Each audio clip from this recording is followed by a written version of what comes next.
જય માં મેલડી, જય મામા સરકાર, જય શ્રી રામ, જય ગૌ માતા। આ નાના નાના છોકરા જે હોસ્ટેલની અંદરમાં રહે છે અને નાન્યા જ ભણે છે, તો એ છોકરા પહેલાં એમ કહે છે કે જય ગૌ માતા બોલો, જય શ્રી રામ બોલો, જય માં મેલડી બોલો, જય માતાજી બોલો। આ છોકરામાં કેટલી સમજણ છે, કેટલા નાના નાના છોકરા છે ને હોસ્ટેલની માલપા 50 છોકરા ભણે છે અને એને કેટલું શિક્ષણ મળે છે અને કેવી રીતે ભણે છે। અને હું ત્યાં ગયો તો એટલા હું કે મા બાપ એના દૂર હોય અને મા બાપ વગેરેના જ કહેવાય। અત્યારે હું કે મા બાપ એ દૂર છે ને મા બાપની યાદ તો આવતી હોય, પણ એને ભણવું છે અને કાંઈક આગળ વધવું છે ને કાંઈક બનવું છે। કોઈને કલેક્ટર બનવું છે, કોઈને પોલીસ બનવું છે, કોઈને એન્જિનિયર બનવું છે। તો માં મેલડીને હું પ્રાર્થના કરું છું કે આવા છોકરાને હંમેશા માં મેલડી ખુશ રાખે અને સદાય એને હંમેશા હસતા ખેલતા રાખે। તો જુઓ પાછળનો વિડીયો। જય માં મસાણી મેલડી।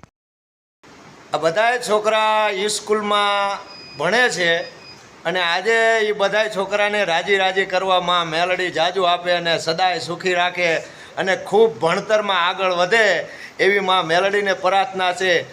બોલો મેલડી માની જય શ્રી રામ, જય ગૌ માતા। આ છે સનાતન ધર્મ, બરાબર। છોકરાને ભણવાનું, શિક્ષણ પણ આપવાનું અને આ છોકરા બધાય ભણે છે અને આ છોકરાઓને ખૂબ આગળ વધે એવી માં મેલડીને પ્રાર્થના છે। આ બધા જો એ મોજે દરિયા છે, મોજ મોજ દરિયા ભાઈ બંધ આવવા મળ્યા। આવા છોકરાઓની હારે જ્યારે મોજમાં આવીએ ને ત્યારે મને બહુ મોજ આવી જાય। કેમ છો બધાય?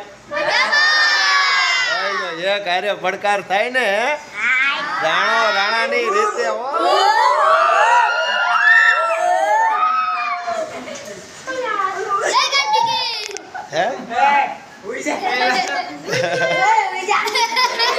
તો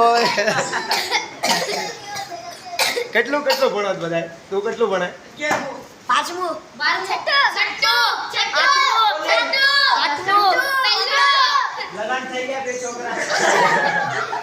વાહ ભાઈ વાહ।